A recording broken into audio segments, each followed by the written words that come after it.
میں اپنے پنجابی بھائیوں کو بتا دوں کہ دیکھیں یہ آپ لوگوں کا جو غصہ ہے کہ بلوچستان میں پنجابیوں کو بے دردی سے مارا گیا ہے، یہ تو آپ کو پتہ ہے، ہمیں بھی پتہ ہے کہ ہوتا آ رہا ہے ہمارے ملک میں۔ یہ ایک ناسور آفت ہے جس میں ہم مبتلا ہے شروع دن سے۔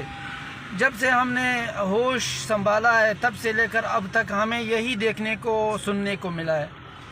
میں آپ سب سے ریکویسٹ کرتا ہوں کہ یہ جو آپ لوگ ابھی کر رہے ہو، کوئی پختونوں کے پنجاب میں ہوٹلز یا ان کے جو بھی بزنس ہے اس کو مسمار کر رہے ہو، یہ ناروا سلوک ہے، غیر قانونی سلوک ہے۔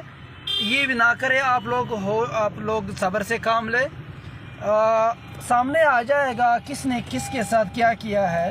اور باقی یہ جو آپ لوگ کر رہے ہو یہ ڈائریکٹ دہشت گردی کے زمرے میں آتا ہے کہ آپ ایک دہشت پھیلا رہے ہو اور قانون کو اپنے ہاتھ میں لے رہے ہو۔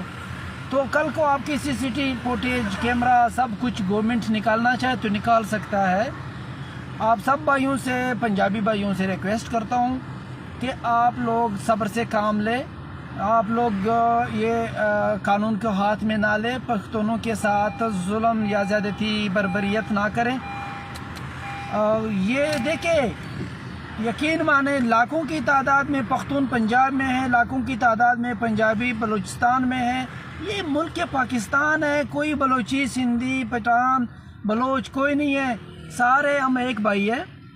آپ لوگ بس صرف آپ لوگوں سے ریکویسٹ یہ کر رہا ہوں صبر سے کام لے، سارے معاملات ٹھیک ہو جانے ہیں انشاءاللہ۔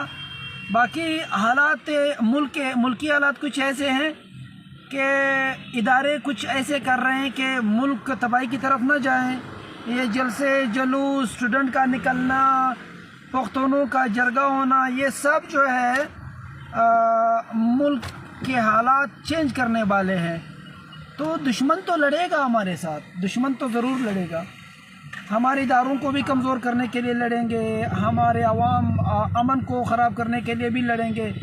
تو جو ہم دونوں کو پٹھان اور بلوچ اور پنجابیوں اور سندھیوں کو آپس میں تقسیم کرنے کی جنگ لڑی جا رہی ہے، اس مخالف کے ساتھ ایک ہونا چاہیے۔ وہ جو ہمارے خلاف یہ سارے سازشیں کر رہے ہیں ان کے لیے ہم سب کو ایک ہونا بہت لازمی ہے، نہیں تو ایک ایک کر کے مارے جائیں گے ہم پٹھان کے نام پہ، وہ بلوچ کے نام پہ، آپ پنجابی کے نام پہ، سندھی کے نام پہ، ایک ایک کر کے ہم سب کو مارا جائے گا۔